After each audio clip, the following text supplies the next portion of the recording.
خود کو اتنا کمزور مت ہونے دو جو تمہیں کسی اور کے احسان کی ضرورت پڑے۔ اتنی بھی سادگی سے نہ ملا کرو سب سے، یہ دور الگ ہے، یہ لوگ الگ ہیں۔ گھٹیا لوگوں کی سب سے بڑی پہچان یہی ہوتی ہے کہ آپ نے جتنی زیادہ عزت دو گے وہ آپ کو اتنی زیادہ تکلیف دیں گے۔ ختم کر دو اس محبت کو جو آپ کے حصے کا وقت کسی اور کو دینے لگے۔ ایک وقت تھا جب ہم ہنس کر اٹھا کرتے تھے اور آج کئی بار بنا مسکرائے شام ہو جاتی ہے۔ اکیلے رہنا تمہیں یہ بھی سکھاتا ہے کہ واستو میں تمہارے پاس خود کے علاوہ اور کچھ بھی نہیں ہے۔ اسے چھوڑ دینا ہی صحیح ہے جسے آپ کی قیمت ہی پتہ نہ ہو۔ جو قریبی تھے کم بخت وہی فریبی تھے۔ کبھی کسی کو خاص مت سمجھنا کیونکہ ساری پریشانیوں کی جڑ یہیں سے شروع ہوتی ہے۔ گھمنڈ بھری باتیں کر کے کسی کا دل نہیں دکھانا چاہیے کیونکہ وقت گھمنڈ بھی توڑ دیتا ہے اور بات کرنے کے لائق بھی نہیں چھوڑتا۔ دوسروں کی زندگی میں اپنی جگہ ڈھونڈنا بند کر دو، یقین رکھو آپ ہمیشہ خوش رہو گے۔ میں نے بہت قریب سے دیکھا ہے رشتوں کو لوگ یہاں پل بھر میں ہی پرایا کر دیتے ہیں۔ ان غلطیوں کی کوئی معافی نہیں ہوتی جہاں آپ جانتے ہیں کہ کیا صحیح ہے کیا غلط ہے۔ زندگی میں اگر بڑا آدمی بننا ہے تو چھوٹے لوگوں کے منہ کبھی مت لگنا۔ رشتے دور تک چلتے ہیں اگر ناراضگی کی عمر کم ہو جائے۔ صبر کرو، جو سچ میں تمہارا ہے وہ کبھی کسی اور کا نہیں ہوگا۔ تکلیف حقیقت نے دی ہے، ویسے تو آپ آج بھی خوبصورت ہیں۔ اگر آپ کو وقت کا پتہ ہی نہیں چل رہا تو اس کا مطلب آپ کا وقت اچھا چل رہا ہے۔ کچھ اگر بدلنا ہے تو اپنا رویہ بدلو، جگہ اور لوگوں کو بدلنے سے کچھ نہیں بدلے گا۔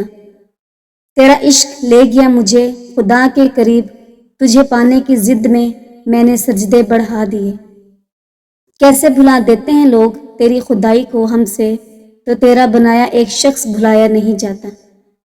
صبر کرنا دنیا کے آگے رونے سے کئی گنا بہتر ہے۔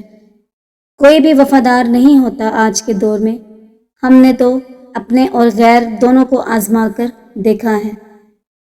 ایک بات تو طے ہے، جب تک آپ سہنا نہیں چھوڑیں گے تب تک لوگ کہنا نہیں چھوڑیں گے۔ قیمت چاہے کوئی بھی ہو، آدمی اگر بک جائے تو دو کوڑی کا بھی نہیں رہتا۔ شادی کرنے کے لیے بڑا ہونا ضروری نہیں بلکہ اپنے پیروں پر کھڑا ہونا ضروری ہے۔ مطلب کہ دوستی اور زبردستی کا پیار زیادہ دن نہیں چلتا۔ کتابوں میں جھکے ہوئے سر دنیا میں ہمیشہ اٹھے رہتے ہیں۔ ڈر لگتا تھا کہ کوئی ساتھ نہ چھوڑ دے، اب انتظار رہتا ہے کہ اپنے اوقات دکھاؤ اور میری زندگی سے دفع ہو جاؤ۔ کسی بھولے بھالے انسان کے ساتھ حد سے زیادہ برا برتاؤ نہ کرو کیونکہ خوبصورتی دکھانے والا آئینہ بھی جب ٹوٹتا ہے تو دھار دھار ہتھیار بن جاتا ہے۔ ایک ٹیڑھا آدمی ہی سب کو سیدھا رکھ سکتا ہے۔ گھر چاہے جھونپڑی ہو یا محل ہو، سب کو اپنا گھر بہت پیارا ہوتا ہے۔ اچھے کام کرتے رہیں چاہے لوگ تعریف کریں یا نہ کریں، کیونکہ آدھی سے زیادہ دنیا سوتی رہتی ہے لیکن سورج پھر بھی اگتا ہے۔ دعا کے تین پہلو ہوتے ہیں، یا تو قبول ہوتی ہے، یا آخرت کے لیے ذخیرہ کر لی جاتی ہے، یا مصیبت کو ٹال دیتی ہے۔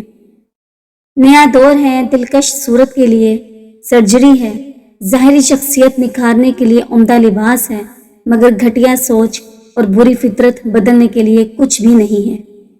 خود کو دوسروں کے معیار کے مطابق ڈھالنا وہ غلطی ہوتی ہے جو ہمارے اندر موجود شخص کو آہستہ آہستہ ختم کر دیتی ہے۔ ڈاکٹر علامہ اقبال کہتے ہیں، میں عورتوں کی محفل میں مل جل کر بیٹھنا پسند نہیں کرتا۔ مشتاق احمد یوسفی کہتے ہیں، کسی خوبصورت عورت کے متعلق یہ سنتا ہوں کہ وہ پارسا بھی ہے تو نہ جانے کیوں دل بیٹھ سا جاتا ہے۔ مستنصر حسین تارڑ کہتے ہیں، کیا پتہ قیامت گزر چکی ہو اور ہم جہنم میں رہ رہے ہوں۔ جو آپ کے درد میں شریک نہ ہو اس کی دو وجوہات ہیں، یا تو آپ کے ساتھ وہ مخلص نہیں یا تو وہ خود درد میں ہے۔ اپنی محبت جو بھی ہے محبوب کے علاوہ کسی غیر کو نہ بتائی جائے، نہ دکھائی جائے، نہ جتائی جائے۔ محبت ایک راز ہے طالب اور مطلوب کے درمیان. جو رابطہ ہے اسے محبت کہتے ہیں. شیخ سعدی رحمۃ اللہ علیہ فرماتے ہیں میرے پاس وقت نہیں ہے ان لوگوں سے نفرت کرنے کا جو مجھ سے نفرت کرتے ہیں، کیونکہ میں مصروف رہتا ہوں ان لوگوں میں جو مجھ سے محبت کرتے ہیں. زندگی میں لوگوں کا آنا بھی ایک مقصد ہوتا ہے. کچھ آپ کو آزمائیں گے، کچھ آپ کو سکھائیں گے، کچھ آپ کا استعمال بھی کریں گے اور کچھ آپ کو جینے کا صحیح مطلب بھی بتائیں گے. جب عقل کامل ہو جاتی ہے تو گفتگو کم ہو جاتی ہے. گناہوں پر نادم ہونا ان کو مٹا دیتا ہے اور نیکیوں پر مغرور ہونا ان کو برباد کر دیتا ہے. بانو قدسیہ کہتی ہیں میاں بیوی کا 90% رشتہ احساس اور رومانس پر منحصر ہوتا ہے. جس عورت کا شوہر احساس کرنے والا اور رومانوی ہوتا ہے وہ ایک جنت جیسی زندگی گزارتی ہے. علامہ اقبال کہتے ہیں جس قوم نے عورتوں کو ضرورت سے زیادہ آزادی دی وہ کبھی نہ کبھی ضرور اپنی غلطی پر پشیمان ہوئی. جب ایک مرد کو احساس ہو جائے کہ اسے شادی کر لینی چاہیے اور وہ ایک ایسی خاتون کی تلاش میں ہے کہ جتنی عفت و نجابت پائی جاتی ہے، اور خاتون بھی جب شادی کے لیے کسی مرد کی تلاش میں ہو تو فقط اگر اس مرد کی پاک دامنی اور عفت و نجابت کو پالے تو یہی کافی ہے. ظاہری خوبصورتی، نوکری، حسب و نسب اور بینک بیلنس کے پیچھے مت پڑے. اسلام میں ان چیزوں کا معیار نہیں بنایا گیا جن کو آج ہم نے معیار بنا لیا ہے، بلکہ اس کے برعکس اسلام نے ان معیارات کو ممنوع قرار دیا. عجیب طرح سے گزر رہی ہے زندگی، سوچا کچھ، کیا کچھ، ہوا کچھ اور ملا کچھ. کچھ لوگوں سے عجیب سا رشتہ ہوتا ہے، لڑتے رہے، ناراض رہے، ڈانٹتے رہے، مگر دل کرتا ہے ہمیشہ سامنے رہے. جو عورت شادی کے بعد میکے سے ٹیوشن لیتی ہے وہ طلاق کی ڈگری ضرور حاصل کر لیتی ہے. عورت جب علم سے ناواقف ہوتی ہے تو وہ شوہر کو تھکا دیتی ہے، بچوں کو بگاڑ دیتی ہے اور قوم کو تباہ کر دیتی ہے. اگر آپ بیوی پر یہ سوچ کر توجہ نہیں دیں گے کہ وہ سر پر چڑھ جائے گی تو اس بات کا شکوہ بھی مت کریں کہ وہ نافرمان ہے. مرد کی محبت عورت کو ہمیشہ جوان رکھتی ہے، جبکہ مرد سے ملی ناقدری عورت کو جوان عمری میں بدصورت اور بد مزاج کر دیتی ہے، کیونکہ عورت کے سب رنگ مرد سے ہی تو ہیں. قیامت والے دن نہ صرف بیوی کی نافرمانیوں کا حساب ہوگا بلکہ شوہر کی بد کلامی اور ہر ظلم و زیادتی کا بھی حساب ہوگا. عورت ایک بار سچی محبت کر لے تو پھر دنیا کا کوئی مرد اس کے دل کو فتح نہیں کر پاتا. عورت کی محبت شروع میں بہت کم ہوتی ہے اور وقت کے ساتھ ساتھ بڑھتی چلی جاتی ہے، جبکہ مرد کی محبت شروع میں حد سے زیادہ ہوتی ہے اور وقت کے ساتھ ساتھ ختم ہونا شروع ہو جاتی ہے.